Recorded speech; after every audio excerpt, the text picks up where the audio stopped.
Fala povo, tudo bem com vocês? Bem-vindos ao canal Nigri Sekai. Eu sou a Buma e nesse vídeo você vai conferir a nossa análise com os pontos altos do 5º episódio de Hell's Paradise da primeira temporada. Se você perdeu algum episódio, nosso canal está acompanhando o anime semanalmente, então é só você procurar aqui na lista o episódio que você faltou aí, lá vai ter os pontos altos, só você procurar. Então bora lá!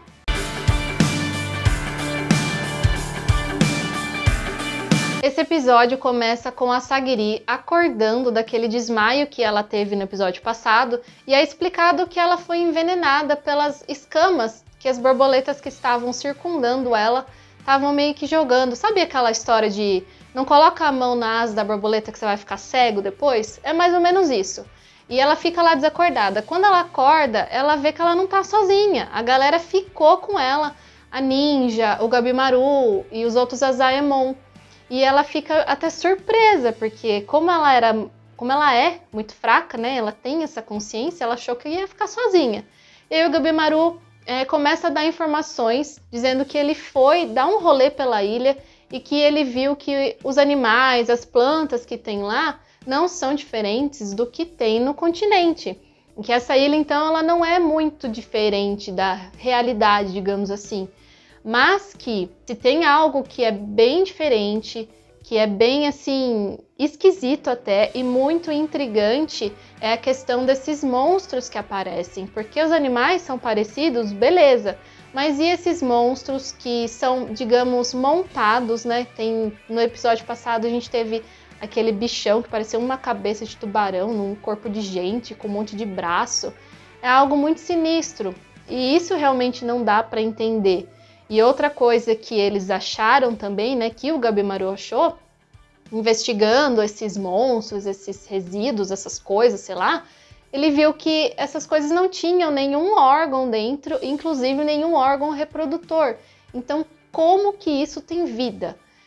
Só pode ser o Elixir da Vida, mas será que isso tá realmente na ilha? Será que não é alguém que está manipulando e montando essas criaturas? Mas essas criaturas, elas têm também um pouco a ver com religiões.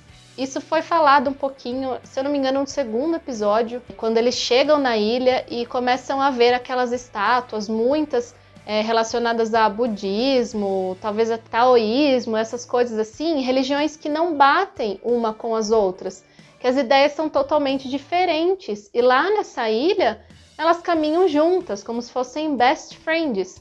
Então, como que isso acontece nessa ilha? Será que realmente tem alguém por trás? Ou é tudo uma ilusão? É coisa mística mesmo? Fica todo esse ar de mistério mesmo. E aí o Gabimaru, ele tá fazendo meio que uma sopa de inseto, um bolinho de, sei lá, um monte de coisa que ele achou lá. Mas que ele deixa claro que não são pedaços de gente, né? Porque a ilha também é composta disso, das pessoas que morreram e deixaram seus corpos lá, virou tudo parte da ilha. E ele se certificou de que aqueles ingredientes não eram partes de pessoas. E dá pra galera comer, pra ele aquele sabor é maravilhoso, mas a gente vê que tem alguém ali que não gosta muito. Realmente, né? Você não deve ter um gosto muito bom. Dentro de todo esse cenário, o Genji, que é aquele Azaemon bem grande, com algumas correntes assim pelo corpo, ele fala pra Sagiri dar o fora dali, que ela não tem talento nem força para estar naquela ilha. E ela fica realmente mexida com aquilo lá. Ela sabe que ela não é forte, né, como eu já disse. Inclusive, ela tem um sonho com o pai dela, um pouquinho antes dela acordar.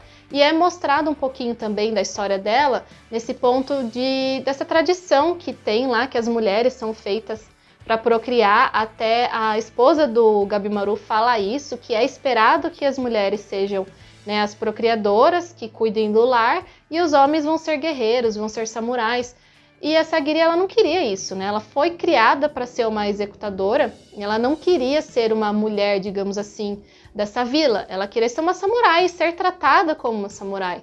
E eu, na hora, lembrei da Mulan, porque é algo parecido, né? Esse empoderamento. E eu gostei muito do final desse episódio, porque eu achei que foi merecidíssimo o que aconteceu com o Genji. E após isso, a gente já tem a presença, né? Contada a história da Nurugai, que é aquela pessoa que você achou que era um guerreiro, mas na verdade é uma guerreira.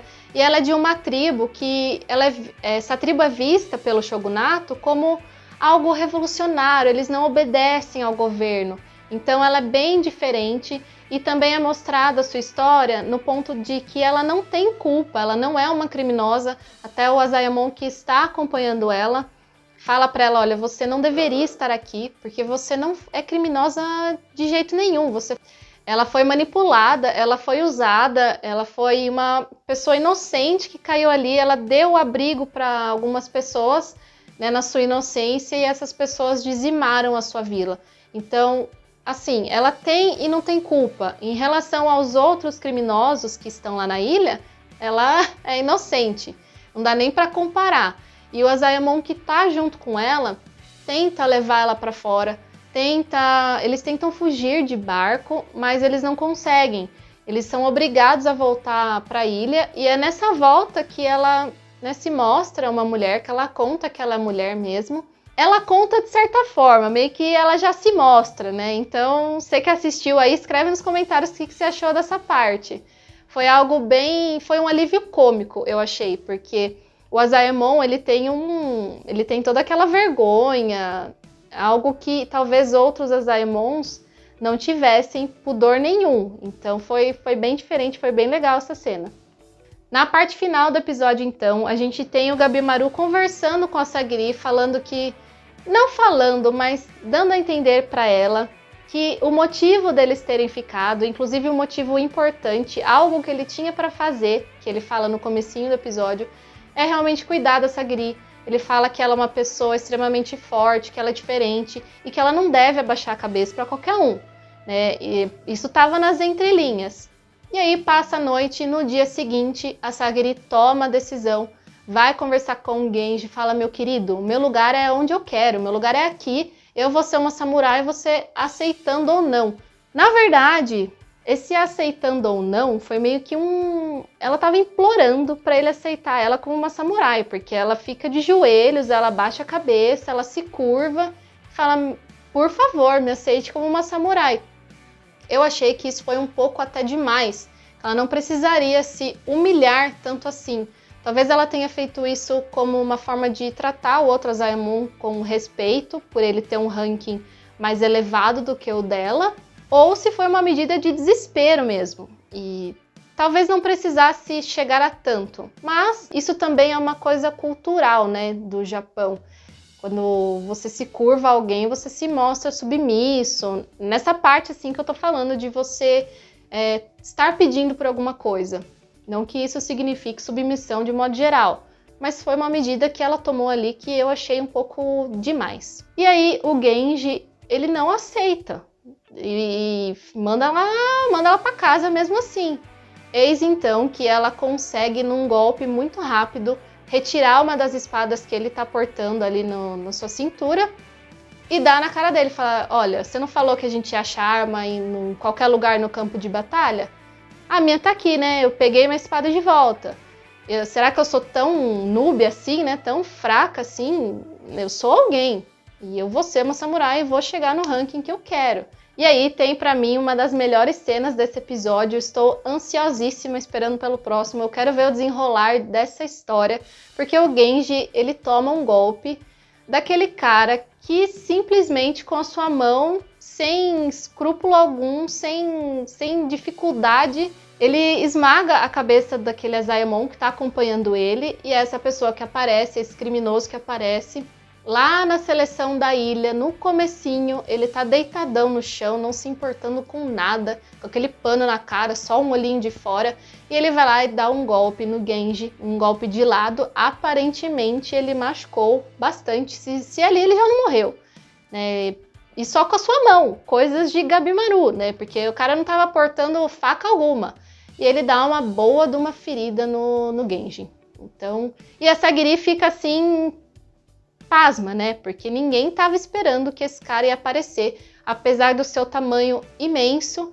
Como que ninguém notou a presença dele ali antes? Então vamos ver como que vai ser o desenrolar do 6º episódio, porque deixou muito gancho aí e eu espero que tenha bastante luta, porque nesse não teve muita. Então é isso, se você achou que a gente esqueceu de algum ponto alto desse 5º episódio, escreva aí nos comentários, é importante sua opinião pra gente. Inscreva-se também no nosso canal e também lá no Instagram, @canal Nigris Sekai.